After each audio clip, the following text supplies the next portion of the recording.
Okay. All right. Good. So because of a couple of requests, so I'm going to give this presentation. So I consider this as a kind of sequel to the one I gave the other time. So it's a kind of preparation for the understanding KKR method. So particularly, I'm going to talk about how do we take the scattering theory approach to the bound states.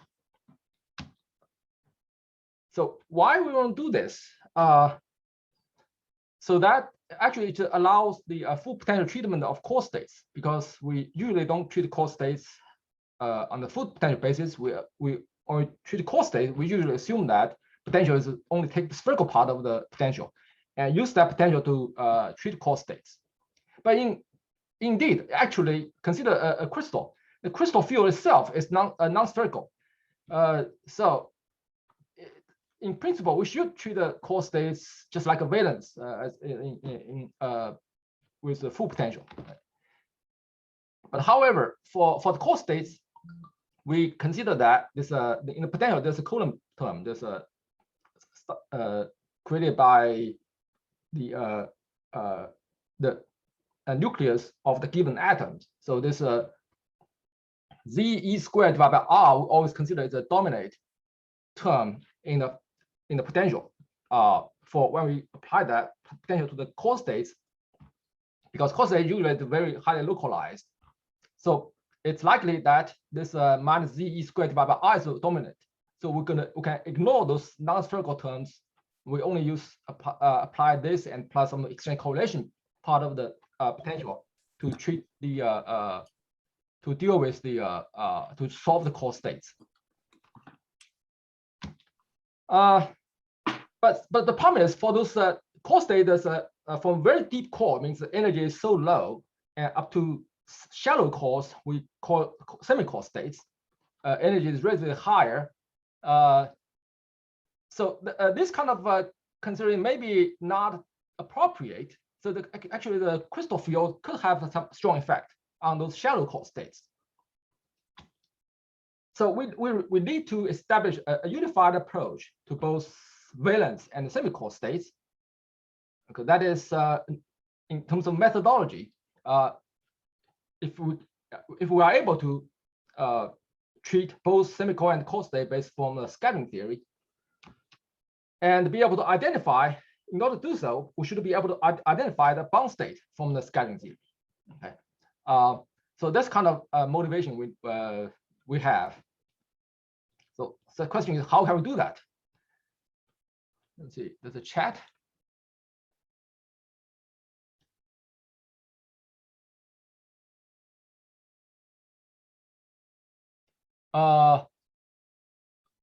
Their system for which, yes, I'm going to talk about it. I'm going to discuss about this, whether it's really necessary, when it's necessary. I'm going to discuss about this.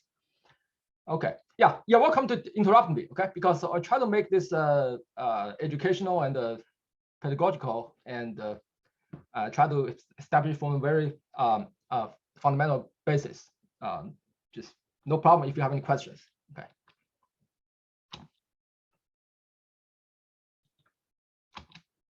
Okay, so we're able to, we'll also not only be able to identify the bound state, where the bound state is in terms of energy, but also be able to calculate charge density of the bound state from the scattering theory.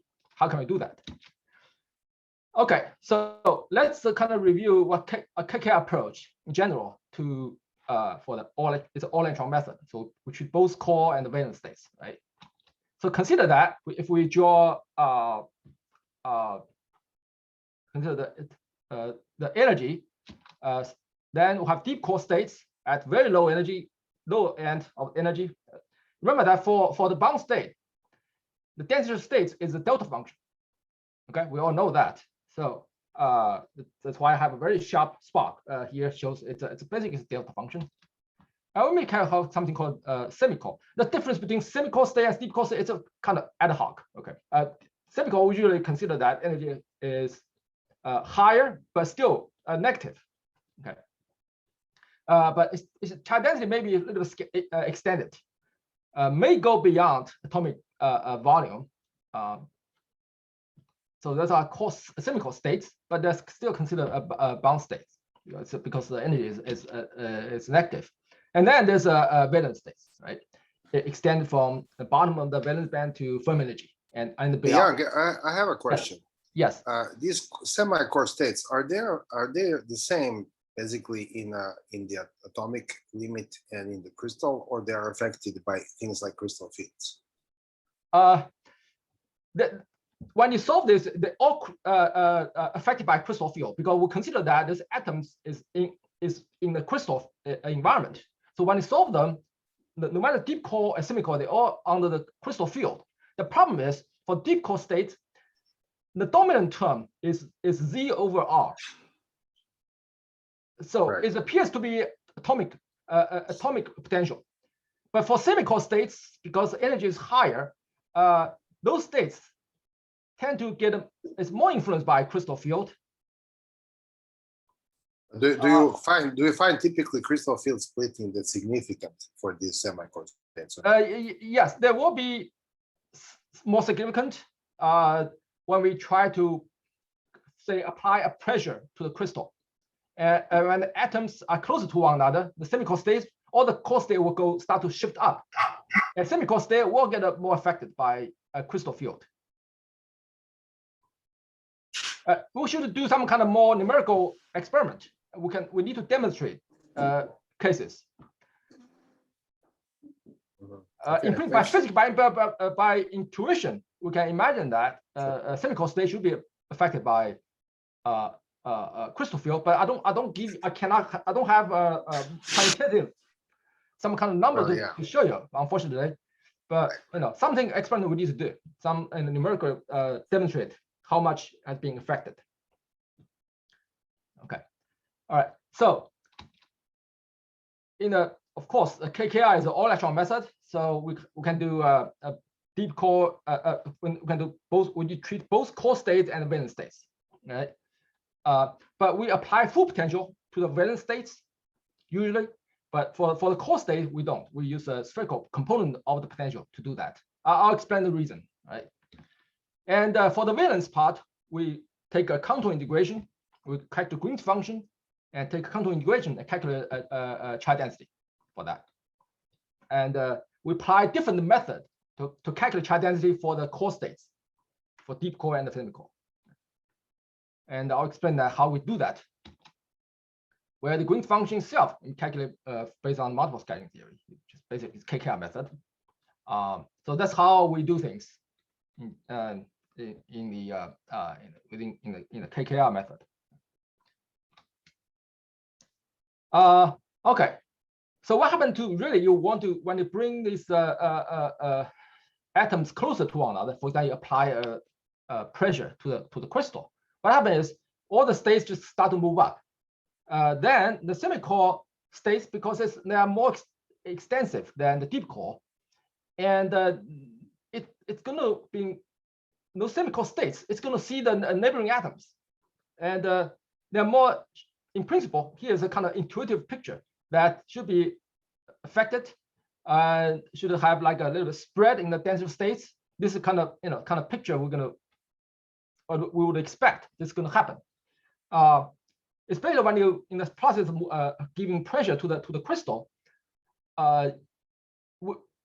Ideally, we should apply the same method when we solve the valence states.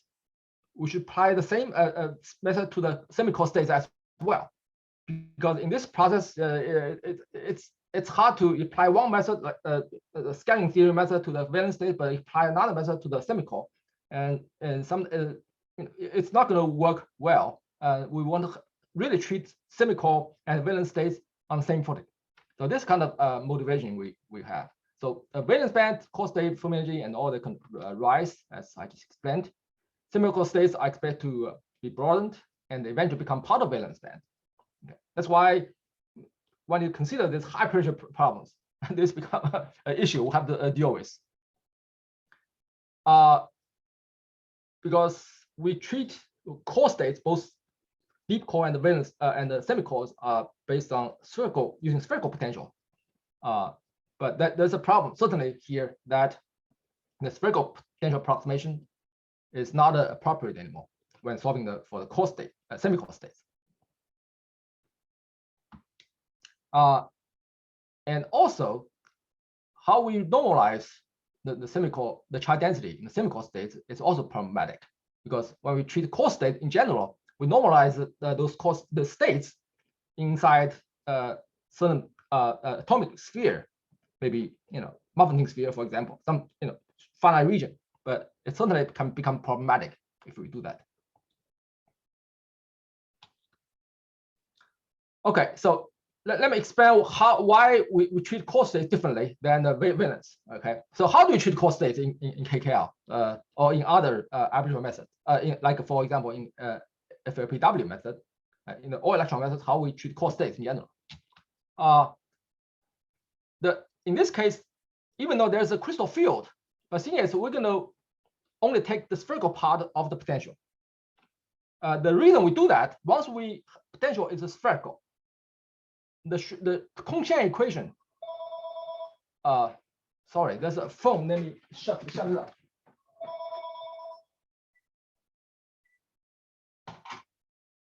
Sorry about that. If the potential is spherical, it allows us to separate the wave function into a product of a function which is radial function. It's a phi here, and the spherical and the spherical harmonics. Because this is possible if the potential is spherical, and then we can reduce the three-dimensional Kong-Shan equation into the one-dimensional radial equation. So once we have radial equation, it's only one single variable, which is a radial variable r. Then we can solve the equation numerically. That's how. That's why usually it's become convenient to solve the Kong-Shan equation if the potential is spherical. And then what we do is, because they are bound state for the core state that we all know is a bound state, means that the wave function will tend to decay quickly. So we set the boundary condition to be a spherical Hankel function.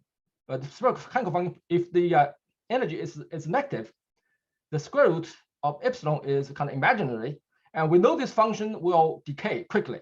So we generally consider that the solution will behave as spherical Hankel function. Another argument is spherical Hankel function is a solution of the free electron state, because beyond the atomic bounding sphere, the potential is zero, because for this single side problem.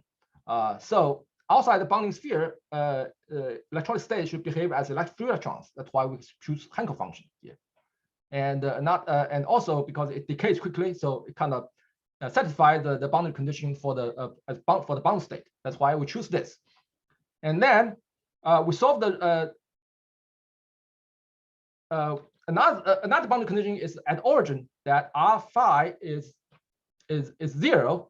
It's because consider the solution should be regular near the origin. So we have two different solutions, one from the origin with this boundary condition. Another solution is from outside, where it approach to the Hankel function. We solve this equation from two different directions, and they meet in the middle. And the condition is they should meet smoothly. By applying this condition, we can find eigenvalue. This is how we solve the eigenvalue problem for a differential equation. If you learn the computational quantum mechanics, you know how this is done, right? So this is the kind of way we solve the energy eigenvalues and eigenfunctions. And of course, we have to normalize the wave function within the bounding sphere. So this is done in general. Okay. So basically, we assume that the potential is spherical. It gives this kind of convenience for us to solve this kind of bound state and the core states. So physically, it's reasonable because it's made for deep core states because the energy is so low, and we consider that the crystal field will not have kind of much strong effect on the potential. So it's dominant by the spherical component of the potential. So we make this kind of assumption. Of course, as I mentioned in the previous slide, it's not always valid, appropriate, especially when you compress the systems, and especially for the spherical states, they are shallow, and they should see crystal field. Crystal field should have a strong effect. Okay. So the question is, can we solve the core state in full potential, so that the valence and core state can be treated, truly on same footing? All right. So here's the question. So how can we do that? All right. So based the conventional approach, spherical potential is required for the core states, while non-spherical potential, commonly known as potential, is applied only to the valence states. So this is kind of summary of the problem. Normalization of each core state is applied within the bounding sphere rather than the entire space. It certainly will have issues, because we expect, at least for semi-core states, they may extend beyond certain, the bounding sphere. It's a kind of, the sphere size can be ad hoc, right? Hybridization of semi-core states between the neighboring atoms can, needs to be taken into account. A more general question: is there an effective way to solve the bound states from scattering theory, which does not require to solve the Kohn-Chern equation with spherical potential assumption, right? Does not require normalization step when Green function is used, because Green function itself implicitly normalizes the solution in the entire space. It's already, normalization is being taken care of already. All right, so how do we do that? Now I just pick up this slide because this one was presented last time when I talked about single scattering theory. So that I just show this in terms of the scattering theory, we usually deal with like partial phase shift. Right? This is an example of copper atom. For copper, the way we get this, because consider a copper, FCD copper, right? I pick up the potential for that copper atom and analyze the phase shift. And this I calculated the phase shift. There's a S states, P state, and D state. They all look like this. Okay.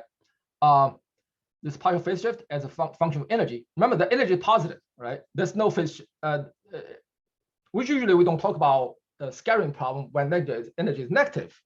Okay. So when we talk about scattering effect, scattering state is usually talk about the positive energies. We never touch the negative energy, but which is bound state. That's what we are interested in today. If you take a derivative of this curve, what you see is, because of this D state, and take derivative of this, it have such a peak. Okay. It turns out, as I mentioned last time, that the phase shift itself is relevant to the integrated density states. Its derivative, of course, is density states. It turns out this sharp peak really corresponds to the density states of so-called resonance state. Okay. This shows it's a typical picture of a resonance takes place around this energy. Sorry, I have used this delta and eta. They all means this is a partial phase shift. Okay, for them. When I make a plot, I wasn't carefully consider that. The sum of partial phase shift means that I consider each partial phase shift, I sum it up is total phase shift. Okay, this is the definition of this. So as I mentioned last time, the partial phase shift divided by pi is integrated density states relative to the Friedrichshain integrated density states. Okay, this is arising from so-called Quine theorem, and its derivative is just density states relative to the Friedrichshain density states. Keep that in mind that for a bound state, the density of states is a delta function. Okay, and because of delta function, so the derivative of partial phase shift is a delta function for the bound state. I just kind of extended from this kind of scattering state. I just kind of extend this this conclusion to the bound state. That's what we expect to happen. Okay, so for bound state, since the density state is a delta function, the partial phase shift itself must be a step function, right? So it's a jump must be from n pi to n plus 1 pi. Okay, It's a step function.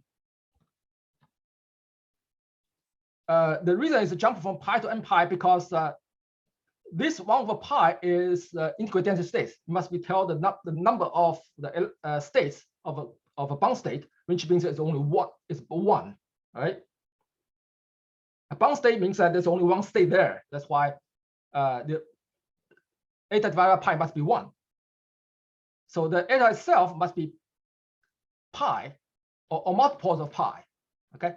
So basically, for bound state, if you look at the phase shift change, it must be jump from pi to pi plus or 2 pi or n pi to n plus 1 pi. Okay, it must be like this. Okay.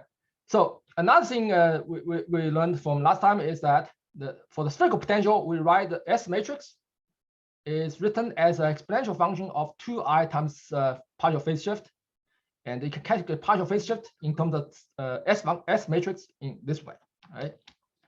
And also the S matrix is related to T matrix. No, haven't talked about matrix yet, but in the terms of partial phase shift, so S sub L is is related to a T in this by this expression. We can put that into matrix form by arrange using L and M as a matrix index. So you get a matrix form. But in the spherical potential case, the matrix is diagonal, right? So what you have is S00, S1 minus 1, and S10, S11, and so on. Just by increasingly increase the L values and go to different M values. But for spherical potential, different M's are degenerate. So you only show there's L here, but M doesn't show up. Actually, there is M. There's different M values correspond to between from negative L up to positive L, so they all have the same values. Okay, when you put in the matrix form, so that's how you can make you can certainly put this way. Right? But we're going to talk about this later on. All right, so this is what we talked about last time. But what added here is remember the bound state corresponding to that. If you look at analyze the phase shift, the bound state must be corresponding to the phase shift jumps by pi. Okay, that's basically, you have to just keep that in mind. That's what's happening. All right. So scattering theory approach to bound state and resonance state. There's a kind of simple fact that the S matrix can be written as an exponential function of this, and it can be written as this G function. It's called a Yost function in the scattering theory. And it pick up a book based on scattering theory. They will talk about this, what Yost function is. It's defined to be this. And you can run the algebra. You can do the algebra yourself. You can prove that. You can just plug that J into this formula. You can just recover this exponential expression. Right? So they're kind of equivalent, right? This way. But anyway, so the point is the S matrix can be written as J minus divided by J plus. These are two different called Yost functions. They are the sine and cosine functions of the partial phase shift. All right. So there's an analytical properties of the S matrix on the complex energy plane. Okay. It turns out the bound states correspond to the poles on the negative real energy axis. Okay. I just bring this fact. I didn't prove it, but it's discussed in the scattering theory book. If you really go want to find out, but that's I just bring up the conclusion here. The bound states really correspond to the poles of the S matrix on the negative real energy axis. So-called resonance states correspond to the poles in the fourth quadrant. That means if you really look at what's the bound state and the resonance states, mathematically they're the same thing. They are the poles of the S matrix, except that the difference is that it look at a different place. If for the energy for the bound states, they correspond to the poles of the S matrix on the negative energy real energy axis, but on the negative energy part. For the so-called resonance states are really the poles of the S matrix, where the poles in the fourth quadrant. Okay, mathematically speaking, they are the same thing. They're all they're all poles of the S matrix, but physically they show that they present to us differently.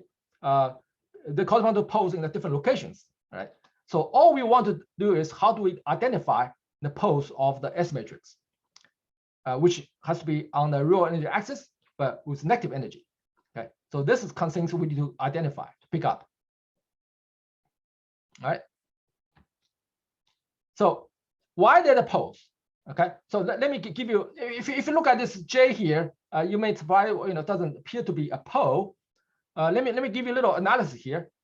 As I've mentioned that bound state corresponds to the phase shift jump from, say, from 0 to pi, or from pi to 2 pi, or from like n pi to n plus 1 pi. Let's pick up the first pole. Okay, say starting that the phase shift is 0 from the left. Okay, where if you take this value and you calculate J plus, it turns out to be -1, right? If you put this eta value here, it's just -1, right? But from this side,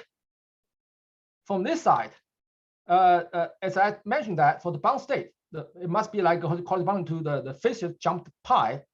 Okay, this is the pi. You take this pi into here, this Yost function becomes plus 1. So obviously the Yost function from -1 to +1, this big jump. So it's obvious it's a pole here. It's a for this Yost function. So obviously it not pole. So it's a 0, right? For the Yost function is a 0. From -1 to +1 at that particular energy point. So it means that it's a pole for S matrix. Okay. So therefore, the core states can be found by searching for the zeros of the Yost function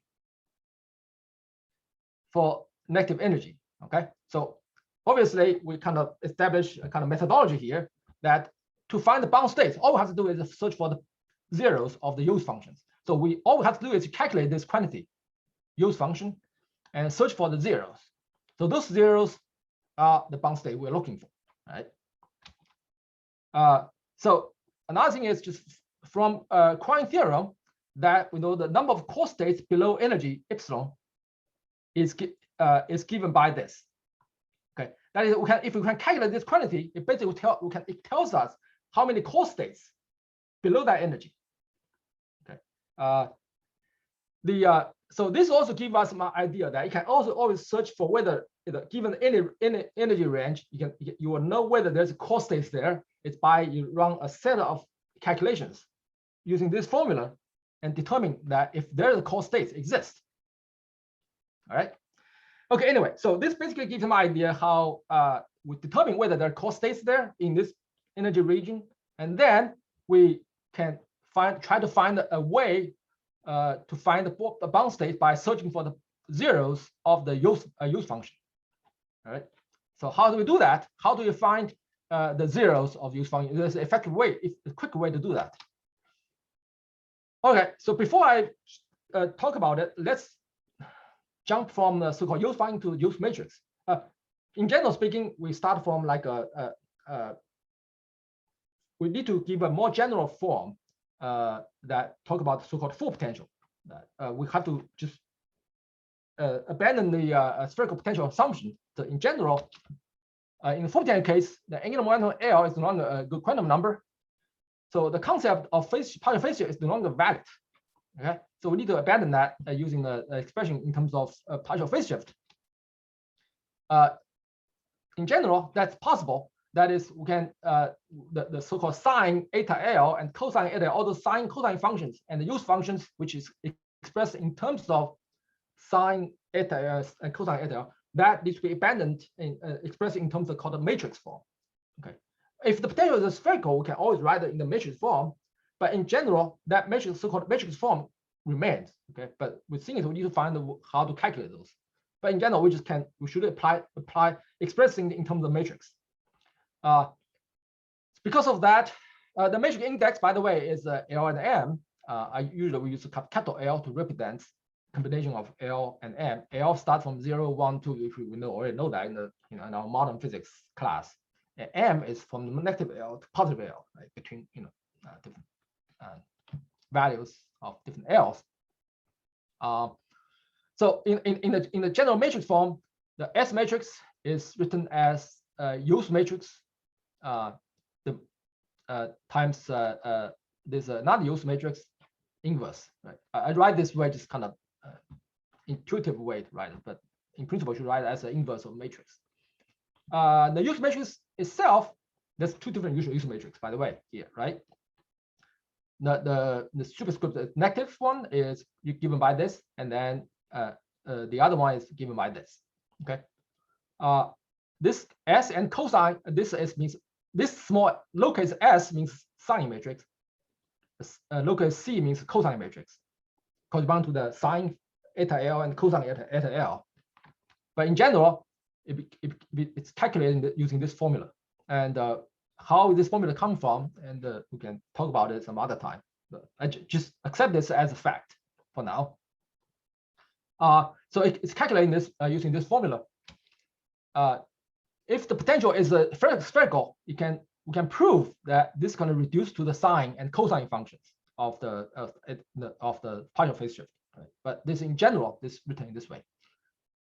V is the potential we're talking about.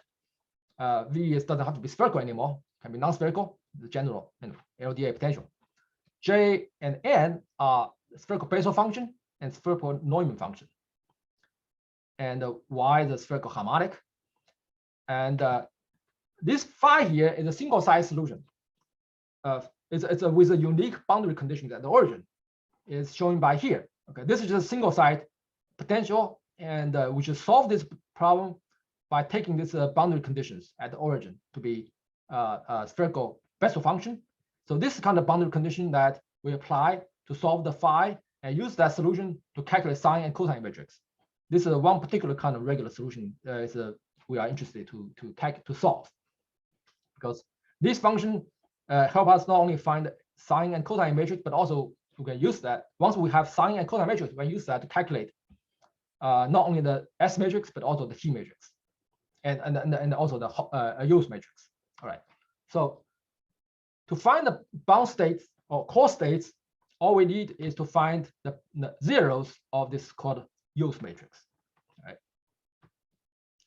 So the core states can be found by searching for the zeros of the use matrix, which means that you're looking for energies where this happen to be zero. Okay, so this is the kind of problem we're dealing with. So once we find that, these are the core states, the bound states. Right. So of course, if you want to do that naively, it's going to be very expensive, because you have to search, you have to look for the energy points where this happens to be zero. So if the question is whether they can find a very efficient way of find that energies, the bound state energies. Okay. All right. So actually, Xiangling, myself, and Marcus and Malcolm, we wrote a paper 3 years ago, published this technique, but that was kind of expressed in terms of fully relativistic expression. But the technique is the same. Okay, it applies to non-relativistic case also. So here's the way to do that. We can take find the zeros use matrix by taking the following steps. Okay, picking a energy window that epsilon 1, epsilon 2, they all negative part. Okay, negative energy. Right, pick up energy window epsilon 1, epsilon 2, and we take the quadratic expansion of the use matrix around a chosen energy epsilon 0, which is in between, in the middle of this epsilon, between epsilon 1 and epsilon 2. Okay, we take this kind of expansion for any energy epsilon between epsilon 1 and epsilon 2. We expand that the use matrix around epsilon 0. Okay, the lambda is just difference between epsilon and epsilon 0. Epsilon 0 just have to be, maybe you can put that at the middle of this window. All right.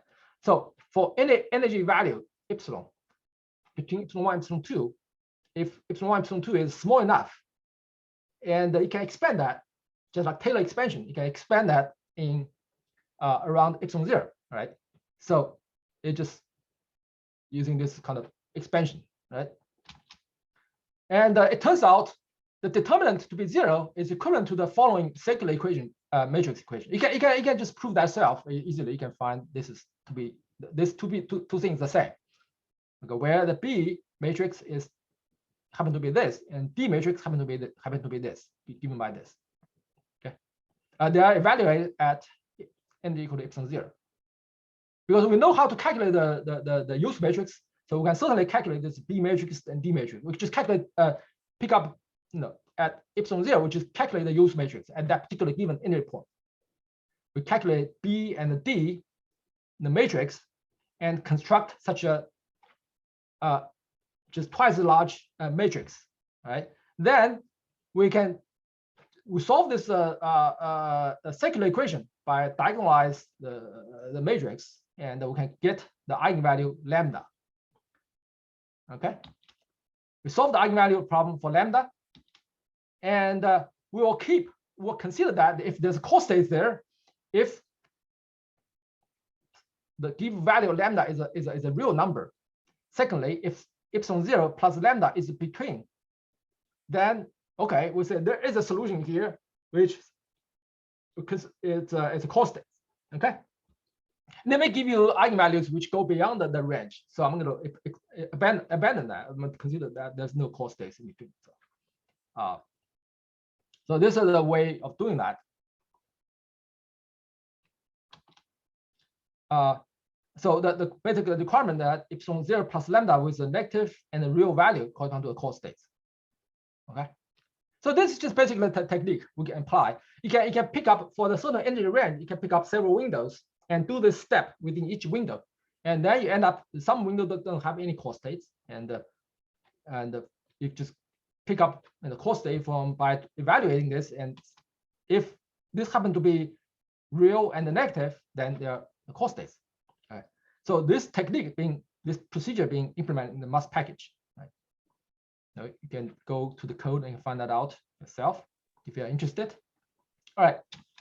So this basically shows way to do that. Now here I'm going to show some result. Question to the Yoast matrix to the okay before.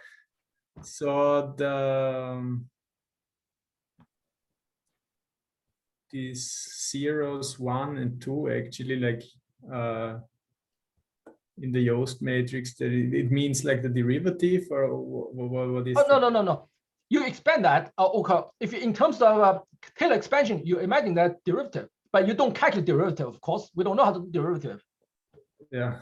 You do this expansion. Okay, how you do that? You can always pick up 3 points to calculate. Yeah. You can construct. You can construct J0 and J1s and J2s. Right, and then do it numeric. Yeah, I get it. Yeah. Okay, you don't do derivative, of course. Yeah. You can always pick up 3 points between epsilon 1 and epsilon 2. Okay, pick up 3 points and construct J0, J1, and J2. And how big do you choose these ranges? How what? Like how big? So how big is this delta between these energies? Oh, okay. This is kind of how big? You can choose. Maybe the difference between like in the millirieberg range or tens millirieberg range. You can try. It's just a numerical accuracy. How much numerical accuracy you want? But it's not like if I choose like 0.1 Rydberg, then it won't work. May not. Yeah, you have to try. I forgot what's how I wrote in that code, but I did some kind of practice. I did some test.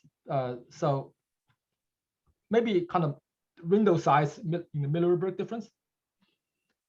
Because I mean, I guess one needs this value quite accurate because it then goes to the total energy, right? I mean, it needs to be quite. Oh yeah. I'm going to show you the numerical result. Yeah. Okay. I forgot exactly what's the window size. Maybe window size maybe the millirieberg or 10 milliriebergs around that range. You can, yeah. Wait. So after completing this step, you basically you're finding like where you should divide out the core versus the valence states. Does this help you do that, or? This is just for the core states, the bound states. Yeah, so once you find the last bound state, you can cut that off, and then you can say the rest are balanced, like above, like at higher energies, or. Because usually, like at least from experience with Wien2K, you know, you like at least you can pick. There's usually some sort of default like -6 Rydberg or something like that, and then that's like where you specify a cutoff between core and balance states. I'm wondering if this carries out a similar purpose. Yeah, the question is, because we generally calculate our core states based on spherical potential. Yeah. Okay. Here's the answer I can give to Franco about that. You can always start with using spherical potential to find those core states, right? Of course, the energy is not very accurate because the potential is really full potential. Then you can, based on the energy value of the core states, the whereabout using the spherical potential, and then you know the whereabout, so you can certainly choose the energy window. Say, okay, when I apply full potential, the energy may be shifted up and down a little bit around that region. So that's where you're looking for the real solution for the full potential. You can set up a window around the region there and apply the full potential. So this technique will apply to more general potentials. So it is different from sort of this cut between treating of the core states and the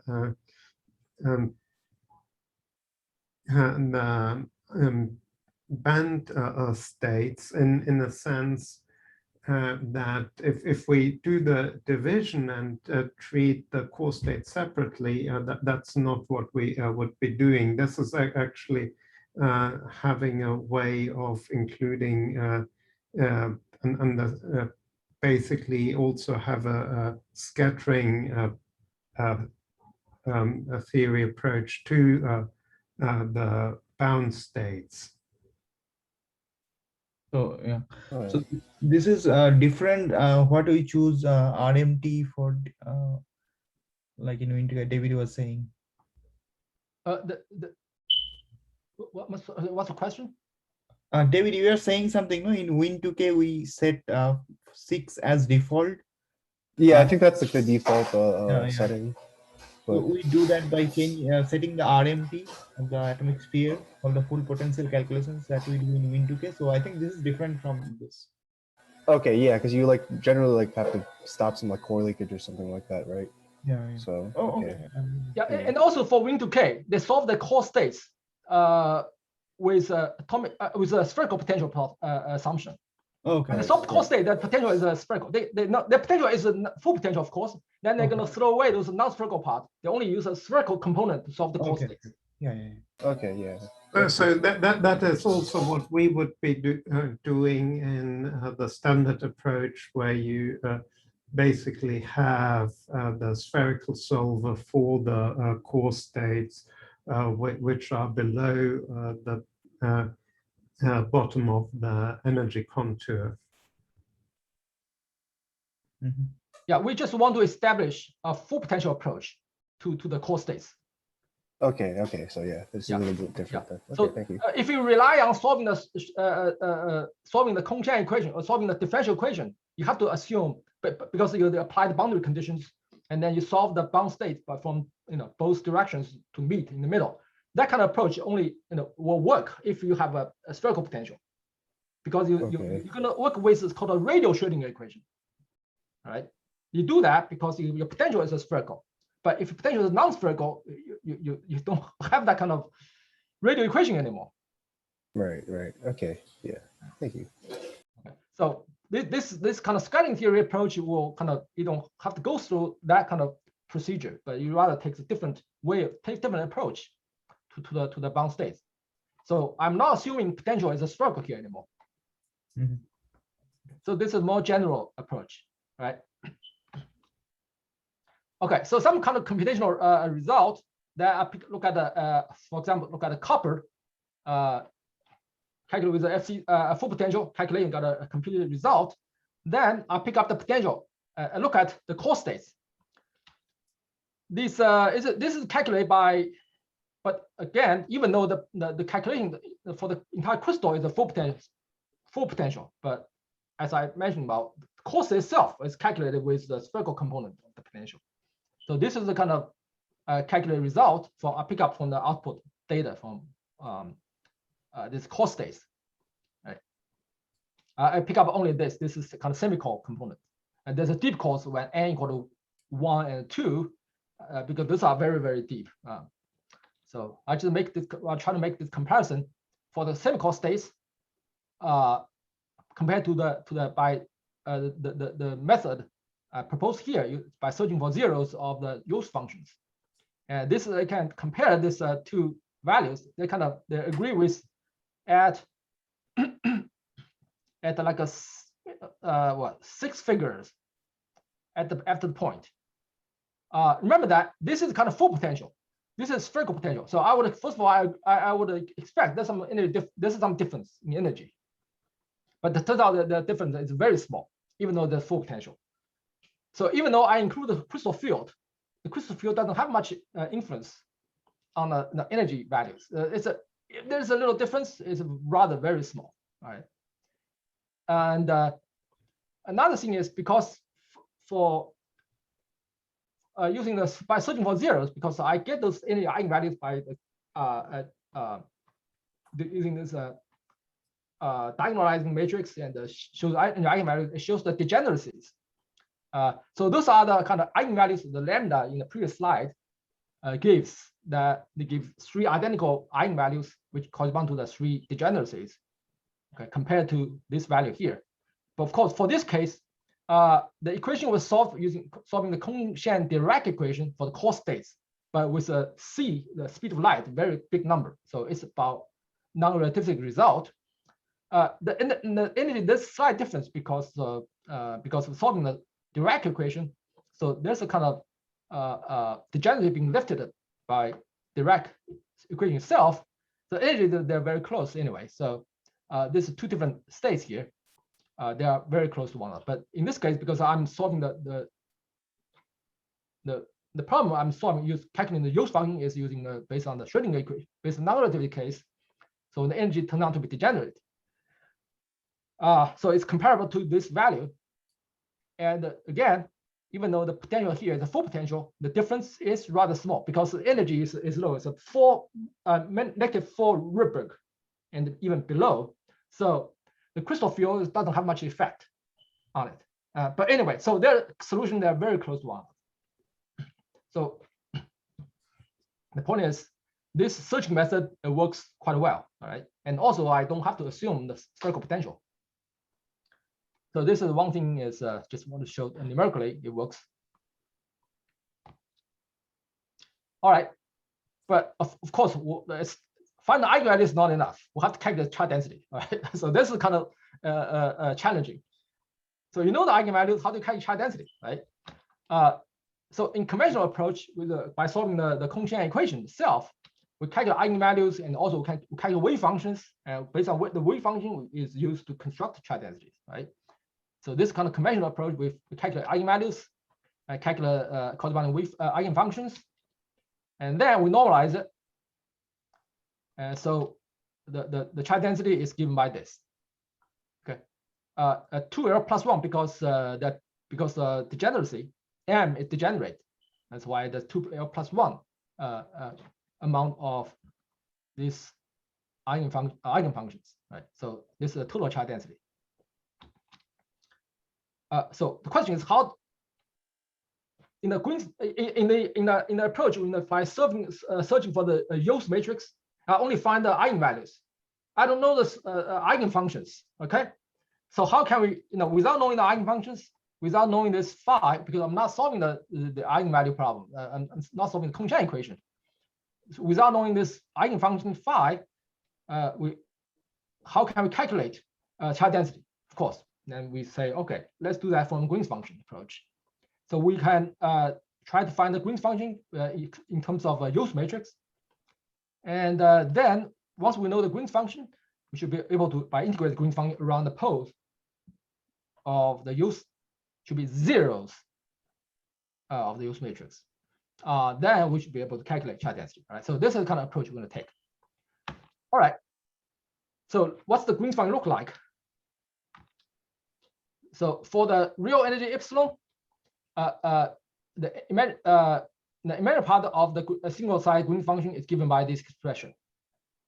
Okay, in principle, the Green's function should have like a regular term and the irregular terms, because for the real energy, the irregular term does not have imaginary part. So we can ignore that part. So we don't have to calculate irregular solutions. So only regular solution contribution to the Green's function, to the imaginary part of Green's function, is given by this formula. By the way, this quantity is related to the T matrix you're familiar with, but I can write these things down because I want to express that in terms of the Yost functions, in terms of the Yost matrix. So all right, so you have this. Now, for the bound states, by the way, this is just copy from the previous slide, one of the previous slides, where the phi is just regular solution is calculated using this boundary conditions. Okay, so-called this S is sign matrix. I just copied from previous slide. The sign matrix, cosine matrix. Right, this is how it's calculated.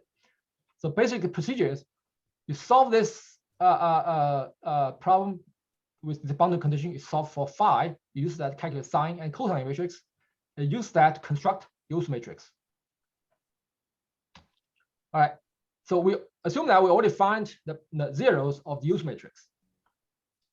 Okay, as using the procedure I've described.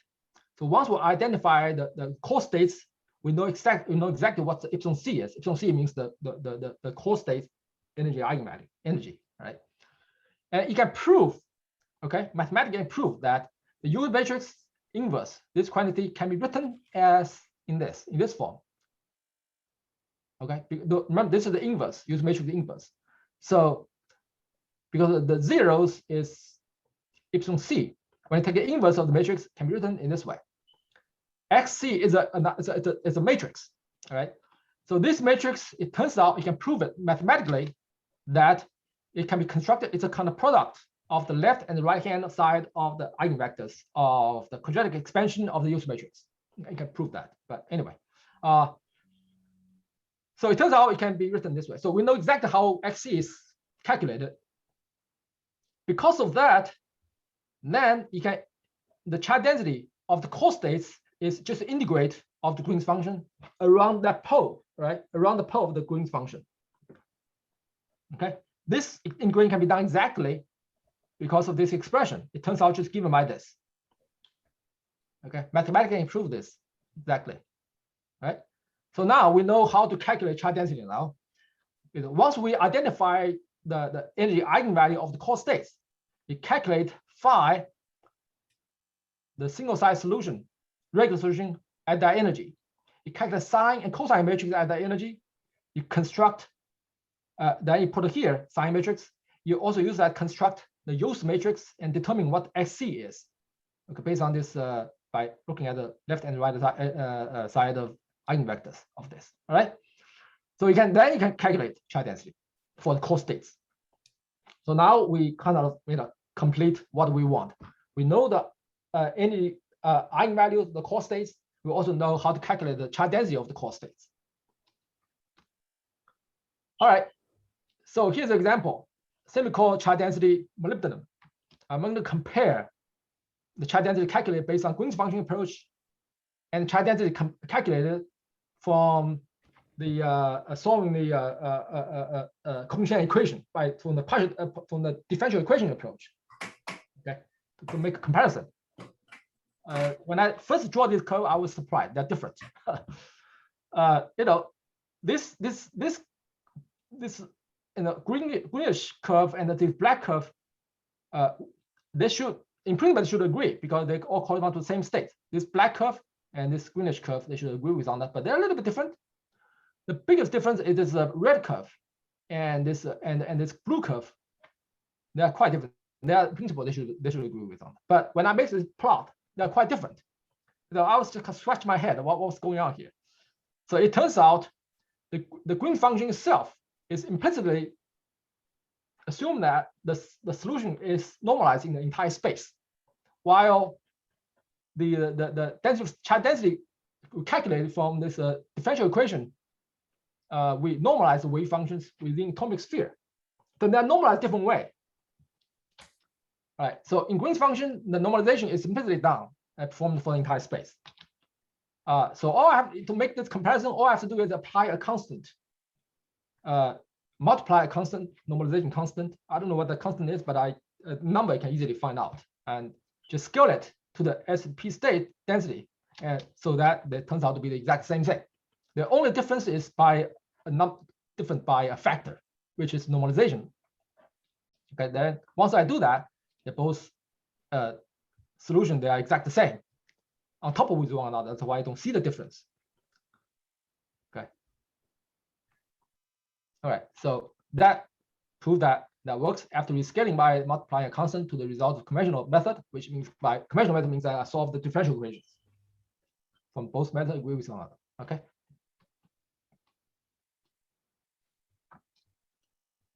All right, this is another example of copper. They're pretty much on top of with one another. If not,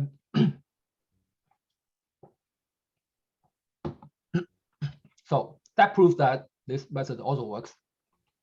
That basically established a method for calculating core state from the scattering theory, and the advantage is that you don't have to assume potential to be spherical. All right, now let's see. Those things seems like a full potential doesn't take much effect on the core states. If you look at the charge density, they all look, and in the eigenvalues, they don't seems like they agree with one another. Even though the potential for the Green function method is a full potential, while for the conventional method is a spherical potential. But it seems like they don't have much difference. But the thing will change if we start to consider this body center cubic from molybdenum. I start to compress to see what happened. Okay, so full potential used to solve the core states with the Green function, and any difference between these two methods is plotted in the figure. So by decrease the lattice constant means that eventually you're going to compress the system. Here I plot the energy difference. Of course, for like if the lattice constant is like around 6 atomic units or around this region, the difference is less than milliripple. It's small, right? The difference between F4S state and 4P states. Then once the compress it, the difference getting larger and larger. Okay, as it go beyond like it's still in the range of milliripple, but I haven't compressed further. I'm sure if you compress further, even like a larger pressure, the difference is even more significant between this. So obviously the crystal field will effect, because the Green function method, because the full potential has a crystal field effect in it. So this is a huge pressure to go from 6 to nearly down to 4. Yeah. Well, if you go to the center of the Earth, I'm sure the pressure is much higher than this. That is definitely yeah, I'm talking about in the high energy physics region, high pressure physics region. Yeah, I should go further. Yeah, so that's why I'm thinking about this method can be applied to that area. Something that we need to look into will be interesting.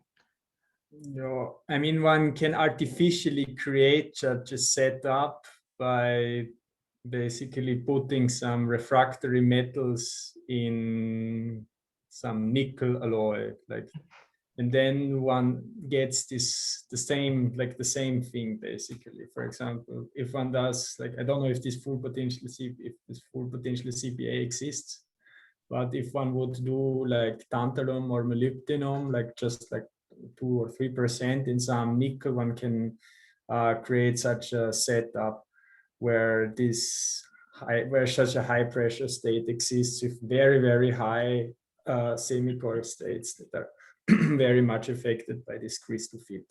Another question. So this is basically hydrostatic pressure. So you're changing the lattice constant in all directions equally. What would happen if you say applied strain or something where you where you actually destroy the cubic symmetry. So go to a lower symmetry state. Oh, Yeah, actually, you want to do yeah. that.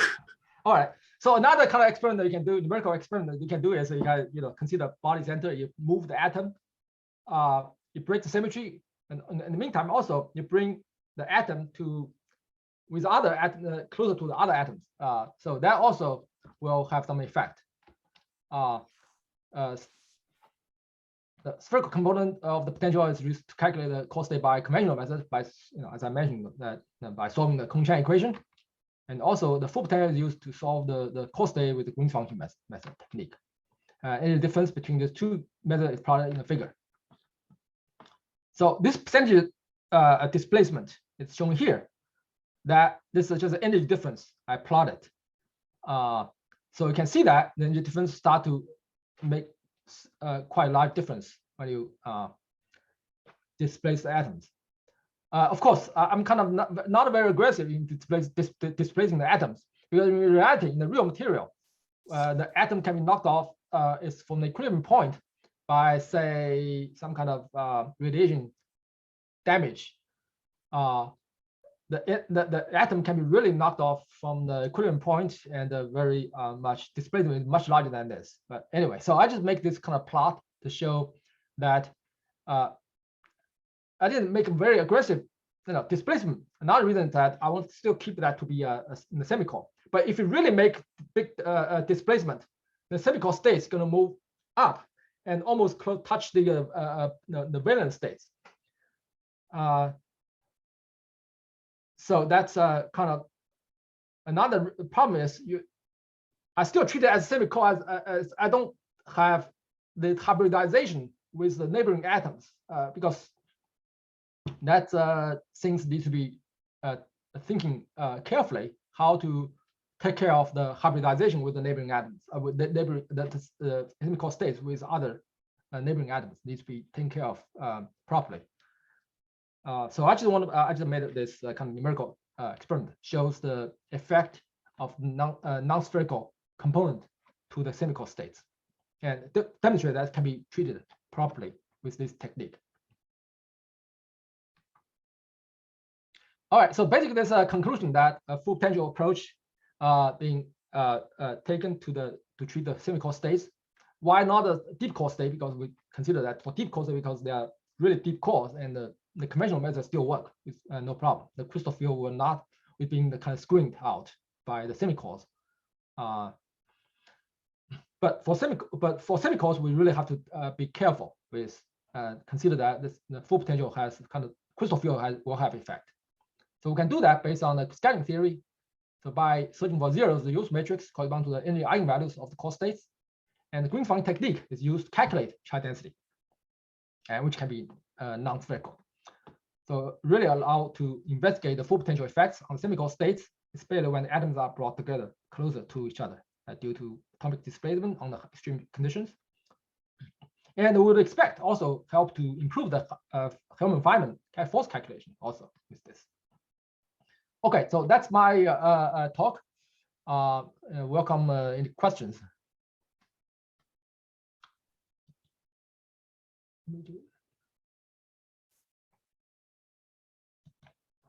I'll stop recording.